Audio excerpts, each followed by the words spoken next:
اللہ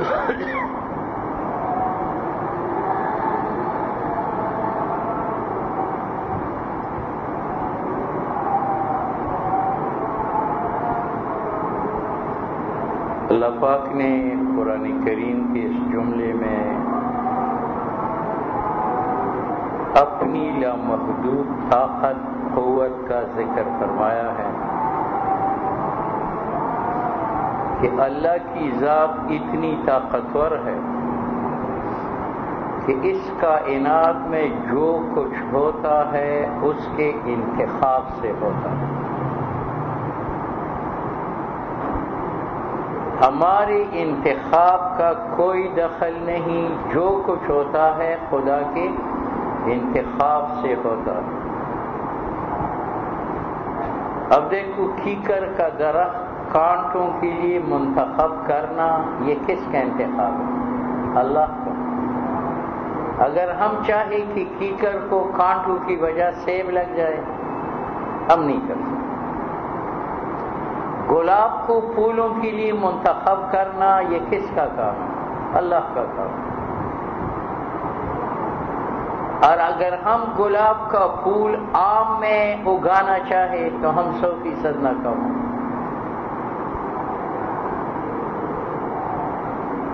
آم کو پھل دینے کے لیے جو انتخاب کیا گیا ہے، یہ خدا نے انتخاب کیا۔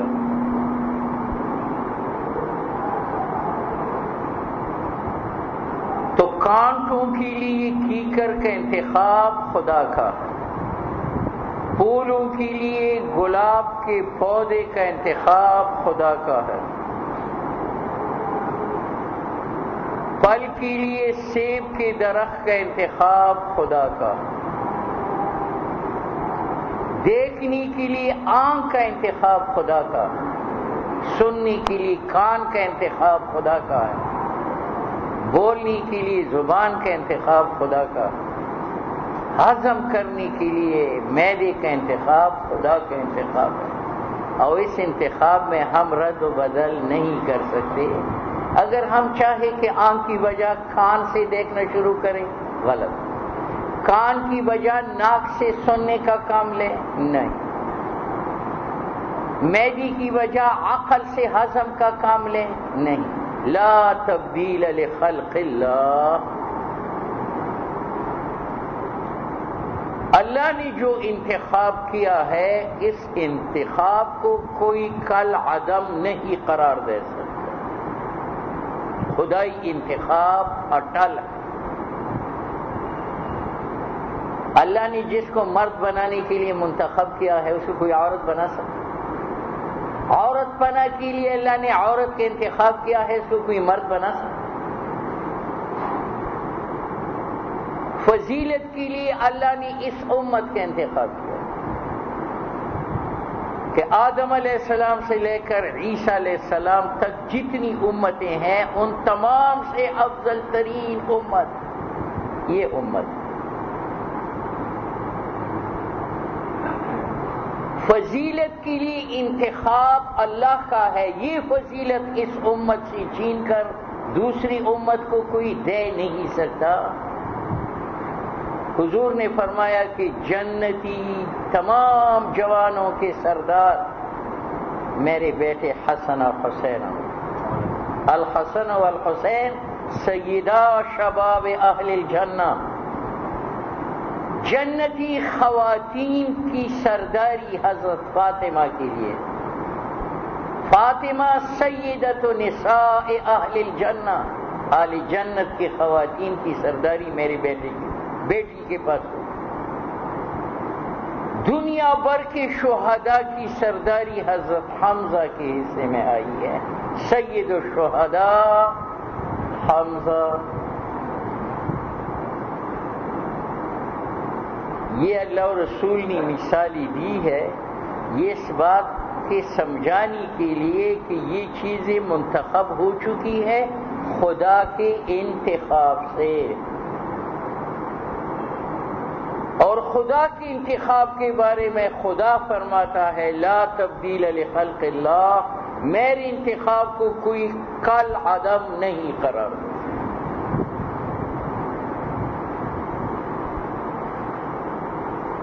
اب امت کی بلائی کس میں ہے کہ خدائی انتخاب پر راضی ہو یا خدائی انتخاب کو کالعدم قرار دینے کی کوشش کرے.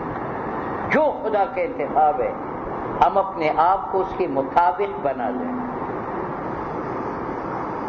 اور اس میں ہماری بلائی ہے. اگر ہم خدا کے انتخاب کو توڑنے کی کوشش کریں اور کسی اور کی انتخاب کو ترجیح دینے لگے تو جب خدا ہمیں پکڑے گا تو امریکہ ہمیں بچا سکتا. اور اگر ہم امریکی انتخاب کو پاؤں کے نیچے رون ڈالیں گے اور خدا کے انتخاب پر راضی ہو تو خدا جب بچانے والا ہو تو امریکہ ہمارا کچھ بگاڑ سکتا ہے.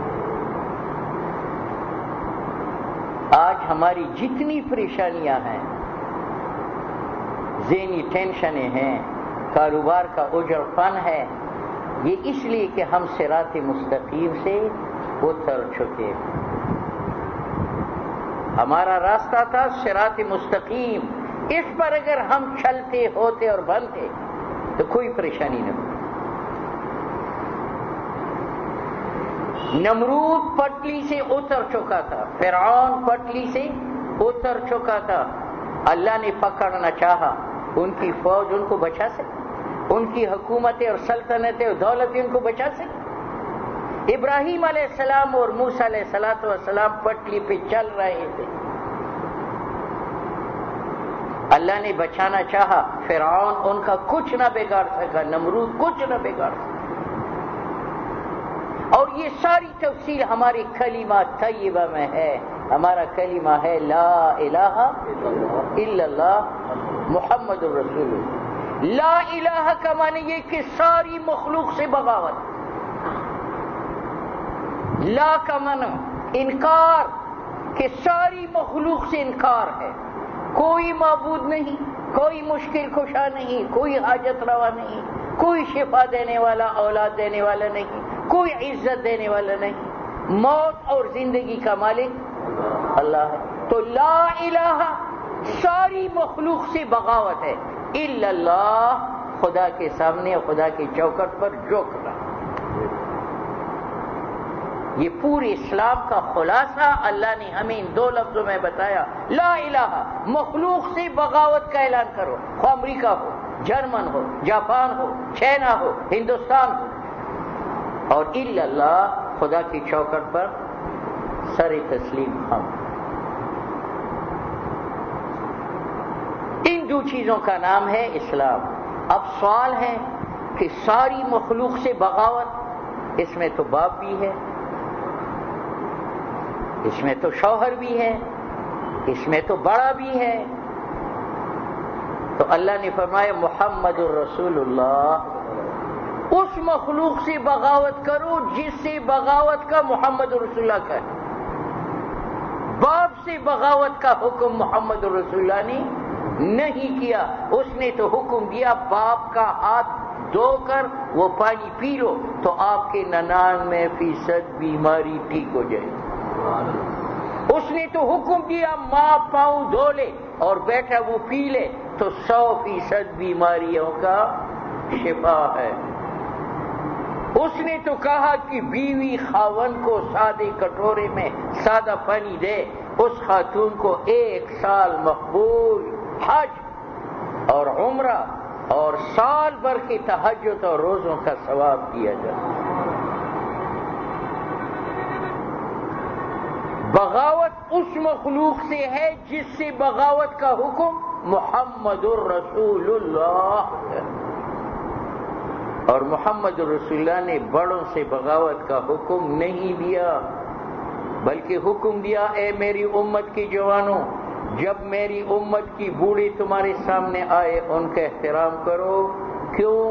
جب ان کے بال سفید ہو تو اللہ فرشتوں کو حکم دیتا ہے کہ اس بوڑھی سے مجھے پیار ہے، تم بھی پیار کرو. اس کا بدن کمزور ہوا لیکن میری محبت بڑھ گئی. فَبِيلَا أُعَذِّبُهُ، مجھے اپنی جلال کی قسم جب یہ سفید بالوں کے ساتھ قبر میں آئے گا میں ان کو عذاب نہیں دوں. یہ ہے محمد الرسول اللہ کا مطلب کہ ہم نے لا الہ میں ساری مخلوق سے بغاوت کا اعلان کیا. ہم بش کے باغی ہیں، بش کے یاروں کی باغی ہے، چائنا کا باغی ہے، ہندوستان کے باغی ہے، ہر کفر شرک اور بدعت کی باغی ہے. الا اللہ، خدا کے غلام ہے اور خدا کی غلاموں کی اولاد. لیکن اس بغاوت میں اور اس اطاعت میں کس کی بات چلے گی؟ محمد الرسول اللہ. جس سے بغاوت کا حکم محمد الرسول اللہ نے دیا ہم اس کے باغی ہوں. جن کے سامنے جھکنے کا حکم دیا ہم ان کی اطاعت. یہ پورے اسلام کا خلاصہ اللہ نے لا الہ الا اللہ محمد الرسول اللہ ہے. اب میرے عزیز ایک بات تو ہمیں اللہ نے یہ فرمائی کہ تمہارا انسان ہونے کے لیے انتخاب کس نے کیا ہے؟ بش نے کیا ہے یا خدا نے کیا ہے؟ اور پھر اس افضل ترین امت میں شامل ہونے کا انتخاب بش اور ان کی اتحادیوں کا ہے یا خدا کا؟ اور پھر انسان ہونے کے لیے آپ کا انتخاب کس نے کیا؟ وہ مجھ سے گدھا بھی بنا سکتا، کتا بھی بنا سکتا تھا، بلی بھی بنا سکتا تھا، چوہا بھی بنا سکتا تھا. یہ انسانیت کے لیے میرا انتخاب، نہ میں بش کا مرہونی منت ہوں نہ ان کی اتحادیوں کا. خدا نے مجھے انسان بنایا. اور اللہ فرماتا ہے کہ میرے انتخاب پر مطمئن رہو، اگر نہیں رہتے تو ننشئکم فی ما لا تعلمون، میں انسان بنانے کے بعد بھی کتا بنا سکتا ہوں، کھوتا بنا سکتا ہوں، چوہا بنا سکتا ہوں. اس لیے ہمارا یہ ایمان ہونا چاہیے کہ ہم جو انسان بنے ہیں اور اس افضل ترین امت میں شامل ہونے کے لیے ہمارا انتخاب ہوا ہے، یہ انتخاب خدا کا ہے اور اس انتخاب پر ہم راضی ہے. جب ہم خدا کے انتخاب پہ راضی ہے تو خدا کے قرآن پر راضی ہوں گے یا نہیں؟ نہ ہو تو ہم مسلمان نہیں. لیکن میرے عزیز آج ہماری اس امت میں اور ہمارے اس ملک میں ایسے لوگ ہیں جو خدائی قانون اور انتخاب پر رضامند نہیں.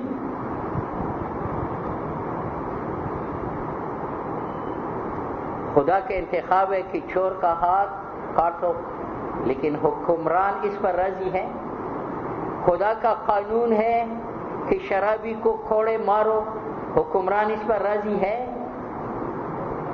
خدا کا قانون ہے کہ زناکار شادی شدہ ہو سنسار کرو، نہ ہو شادی شدہ تو 100 کوڑے مارو، اس پر رضامند ہے؟ بلکہ اس انتخاب کے خلاف انہوں نے بل پیش کیا. وہ بل آپ کے سامنے اخبارات میں شائع ہو چکا ہے. انہوں نے کہا کہ جو جرم بالجبر ہو اس کے لیے کوئی سزا نہیں. زنا بالجبر زنا نہیں ہے. یہ کفر ہے یا نہیں ہے؟ قرآن نے یہ فرق نہیں کیا کہ یہ رضامندی سے ہے جرم یا یہ جبرن ہے، دونوں کو جرم قرار دیا. انہوں نے اس کو جرم کے دائرے اختیار سے خارج کر دیا. قرآن کی آدھی آیت تو یہاں اڑپ کر گئے. رہا زنا بالرضا، انہوں نے اس بل میں یہ لکھا تھا پولیس کون ہے جو ان سے پوچھے، پولیس کون ہے جو ان کے خلاف پرچہ کاٹے، پولیس کون ہے جو ان کو کان سے پکڑ کر عدالت میں لے جائے. وہ باقی آدھی آیت انہوں نے یہاں ختم کر دی. کفر ہے یا نہیں؟ پھر صرف یہ نہیں ہے بلکہ کہا کہ مردوں کی گواہی کا اعتبار نہ کرو، مردوں کی جگہ عورتوں کی گواہی کو ترجیح دو. یہ کفر ہے یا نہیں؟ ہمارے قرآن میں مردوں کی گواہی کا ذکر ہے، عورتوں کی گواہی کا ذکر نہیں ہے.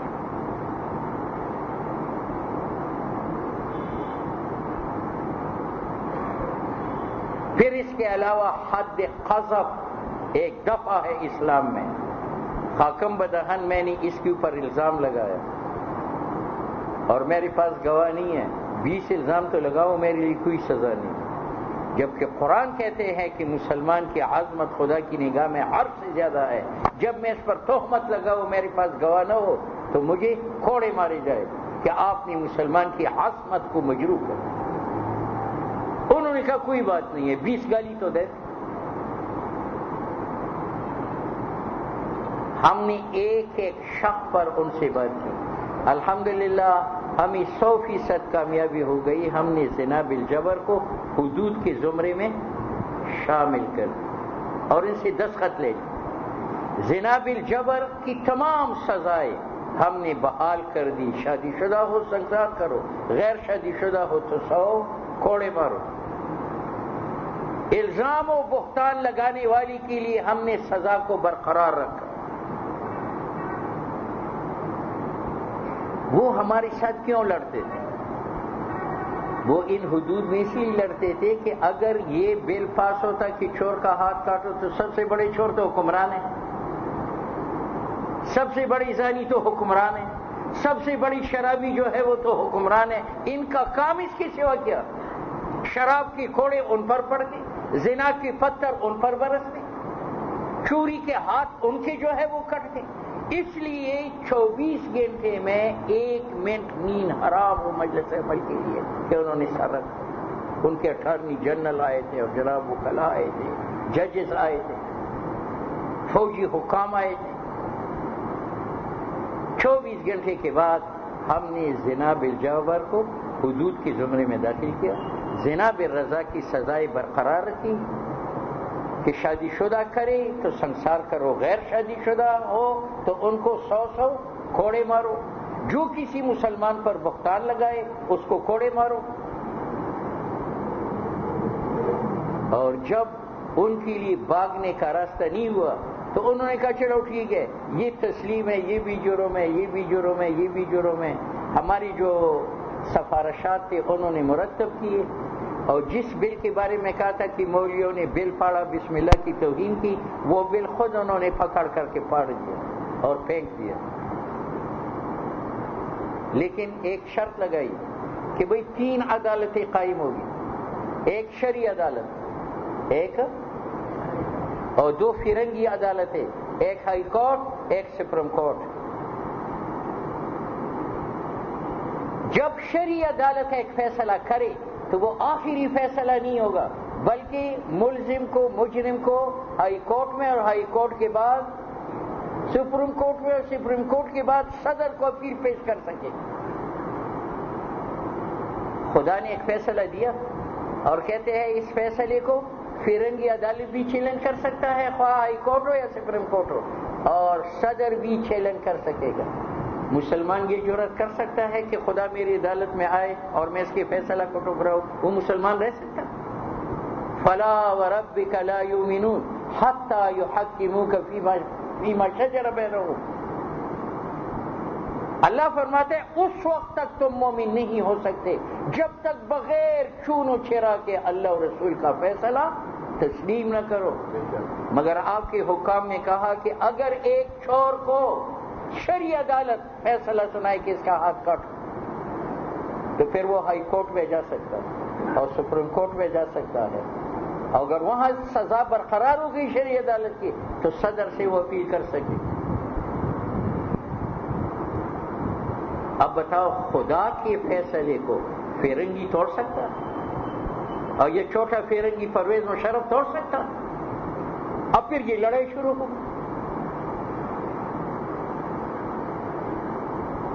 اور جب ہم نے ان کو منایا کہ اپنی ایمان کی خیر بناؤ، آپ خدا کو فرنگی کی عدالت میں کھڑا کرنا چاہتے ہو، قرآن کو تورات کے سامنے جھکانا چاہتے ہو. برملا کہو کہ ہم قرآن نہیں مانتے، تورات مانتے، ہم گلی کوچوں میں جاتے ہیں، قوم کو بتلاتے، ڈرتے تو ہے. انہوں نے کہا چلو یہ بات تو تسلیم ہے کہ قرآن کا فیصلہ حرف آخر ہوگا، آخری فیصلہ. شرعی عدالت جو فیصلہ سنائے، جو حکم کرے، اس کو ہائی کورٹ، سپریم کورٹ، صدر کے سامنے پیش نہیں ہوگا. قرآن کا فیصلہ آخری فیصلہ.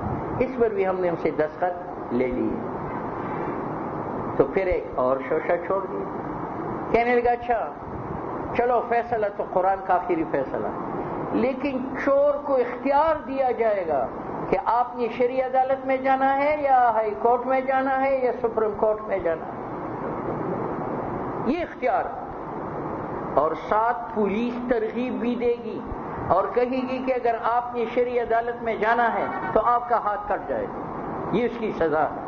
اور اگر آپ فرنگی کی عدالت میں گئے تو اگر آپ نے 1 لاکھ کی چوری کی ہو تو زیادہ سے زیادہ 6 ماہ کی سزا۔ کتنی؟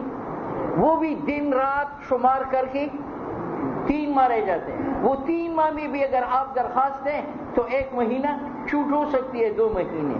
تو شرعی عدالت میں پولیس بتائے گی کہ شرعی عدالت میں ہاتھ کٹنا ہے اور فرنگی کی عدالت میں 2 ماہ کی سزا ہے۔ اب بتائیے پولیس کو کافر بنانا چاہتے تھی یا نہیں؟ اور جو پولیس اس چور کو یہ اختیار دے دیتا اور چور شرعی عدالت کو چھوڑ کر فرنگی کی عدالت میں جاتا، وہ چور رہتا یا کافر بن جاتا؟ یہ کافر بنانے والی مشین ہے۔ غازی الحق نے زکوٰۃ کمیشن کیا تھا آپ کے نزدیک تو وہ بہت بڑا فرشتہ گزرا ہے، لیکن علماء جانتے ہیں، انہوں نے کہا کہ جو شیعہ ہونے کے فارم پر کرے گا اس کی کٹوتی نہیں ہوگی، اور جو کہے گا کہ میں سنی ہوں اس سے زکوٰۃ کی کٹوتی ہوگی۔ 80% امیروں نے شیعوں کا فارم پر کرا، یہ وہ آپ کا فرشتہ تھا، 5 وقت کا نمازی تھا۔ آپ بتائیں یہ علماء اسلام کی لڑائی لڑ رہے ہیں، خدا کی لڑائی لڑ رہے ہیں، یعنی قوم کی لڑائی لڑ رہے ہیں یعنی، مگر آج چرسی بنگیوں کے پاس جب کوئی بات نہ ہو تو مولوی کو بیچ میں لیتے کہ مولوی 1 لاکھ تنخواہ لے رہا، کتنا؟ لعنت ہو، 37,000 سے زائد تنخواہ ہو، وہ سر کی بوٹی والا ہمیں کلمہ نصیب نہ کرے۔ کتنی؟ 37 میں اللہ کے بندو 17,000 وہ کمرے کا بل، ٹیلی فون کا بل، گیس کا بل، بجلی کا بل، پانی کا بل، وہ 17,000 وہ لیتے، 20,000 لیتے۔ 20,000 میں کمزور ہے، میں نے ہوں، 2 منشی ہے، 7,000 ان کو دے دیتے ہیں، کتنے رہ جاتے ہیں؟ 12,000۔ اس مرتبہ میں نے 2 ٹیلی فونوں کا بل 21,000 دیا، وہ تو بالکل ہی نہیں ہوتے۔ اب یہ پٹھوں پر بیٹھ کر اپنی ایمان کو گوا دیتے، 1 لاکھ تنخواہ لیں، چلو ہمارے خرچے تم پورے کرو، 2 لاکھ روپے تم لے لو۔ اگر پیسہ مد نظر ہو یا ہمیں فائدہ ہو، میں نے پہلی بھی آپ کو کہا تھا 37,000 کی ہمیں 2 کروڑ روپے تعمیر کے لیے ملا ہے، 2 کروڑ میں اگر میں نے 2 پیسے اپنی ذات گھر پر خرچ کیا ہو، اللہ مجھے کلمہ نصیب نہ کرے۔ ہم خدا سے ڈرتے ہیں کہ وہ قرآن کو چیر پاڑ کے رکھتے ہیں اور مولوی خاموش رہے تو مولوی سور اور بندروں کی شکل میں تم کو، وہ خدا کی خوف سے لڑ رہے ہیں۔ اور یہ چودھری کتنی ملعون قسم کے لوگ ہیں، لیکن مولوی ان سے بڑے چودھری۔ جب انہوں نے ان کے گریبانوں میں ہاتھ ڈالا تو جاؤ پرویز الہی سے پوچھو، انہوں نے کہا کہ علماء صحیح کہتے ہیں، ہم نے قوم کے پاس بھی جانا ہے، خدا کو بھی جواب دینا ہے، جو ان کا بل ہے یہ 100% ٹھیک ہے، جو ہمارا بل تھا وہ 100% غلط۔ تو شجاعت نے کہا کہ خدا اور قوم کے پاس تو جانا ہے، ہم نے گھروں میں بھی جانا ہے، بیگمات کو بھی جواب دینا ہے، عورتیں بنسبت مردوں کی ذرا نیک ہوتی ہے، خدا تفسد۔ اس بات پہ ہم نے ان کو جھکا دیا۔ اب حکومت پریشان ہے، آئے دن اخبارات میں آتا ہے کہ بل 8 نہیں ہوا اور مؤخر ہوا۔ اس کی وجہ ہے کہ وہ بل ہمارا اگر پیش کرتے ہیں ان کی نانی مر جاتی ہے، اور اگر پیش نہ کرے ہمیں نقصان نہیں ہے۔ یہ بل 73 کے ان میں بھی ہے، اور صوبہ سرحد کی حکومت نے حسبہ بل کے نام سے اس کو شائع کیا، جس کو سپریم کورٹ نے جو ہے وہ چیلنج کیا۔ اگر اپنا بل ان کا ہوتا کب سے وہ پیش کرتے اور پاس کر لیتے، لیکن ہم نہیں، ہمیں انہوں نے دھمکی بھی پہلے دی کہ ہم اگر آپ مستعفی ہو جائے یا ہم نے آپ کو نکالا تو پھر ہم نئے انتخابات کریں گے۔ علماء نے کہا خدا کی قسم ہم جائیں گے تو آپ کو بھی ساتھ لے جائیں گے، نہ آپ کی اسمبلی رہے گی نہ آپ کی حکومت۔ ہمارے پاس 2 حکومتیں ہیں، ہم ان حکومتوں کو مستعفی کرتے ہیں، وہ ہمارے انتظار میں ہے۔ ہمارے وزراء کو بلا لیا اسپیشل جہاز بھیج کر اور کہا آپ مجلس عمل کا ساتھ نہ دیں، انہوں نے کہا مجلس عمل کی نوکر ہے، یہ جب استعفیٰ دیں گے ہم بھی دے دیں گے۔ اس لیے آپ ذرا علماء پر بے اعتمادی نہ کرو، اور پیغمبر کی منبر پر بیٹھ کر کے کہتا ہے خدا کی قسم آپ کو سچے پکی مسلمان سمجھ کر ہم آپ کی لڑائی لڑتے ہیں، خدا کی لڑائی لڑتے ہیں، دین اسلام کی جو ہے وہ لڑائی لڑتے ہیں. اور اگر پھر بھی آپ کے اعتماد نہیں، ہماری تنخواہ آپ وصول کریں تو ہمارے بل آپ ادا کریں. اس لیے انشاءاللہ العزیز مشرف تو اس انتظار میں تھا کہ یہ پیپل پارٹی کا جو بل ہے یہ پاس ہو جائے گا ان کے اوقاف والوں کا، اور اس کو تحفہ میں لے جا کر امریکہ کو پیش کروں گا. لیکن ہم نے وہ پاس نہیں ہونے دیا، وہ بڑا شرمندہ ہو کر کے جا رہا. باقی میں نے آپ کو کہا تھا یہ مثال نہیں دیتے کہ اپنے بل کو پاڑا تھا، ہم نے پاڑا تھا، پاڑتے ہیں اور پاڑتے رہیں گے. ہم ان کا کوئی ڈر نہیں ہے، نہ فوج کا ڈر ہے، نہ حکومت کا ڈر ہے، نہ ہمیں کوئی لالچ. بس کمزوری ہماری آپ ہے، اگر آپ خوشپناہی کریں اور ساتھ دے دیں تو انشاءاللہ العزیز علماء صحیح راستے پہ جا رہے ہیں، اور ان حکمرانوں کی فحاشی بدماشی کو آگے چلنے اور بڑھنے ہم نہیں دیں گے. وآخر دعوانا یہ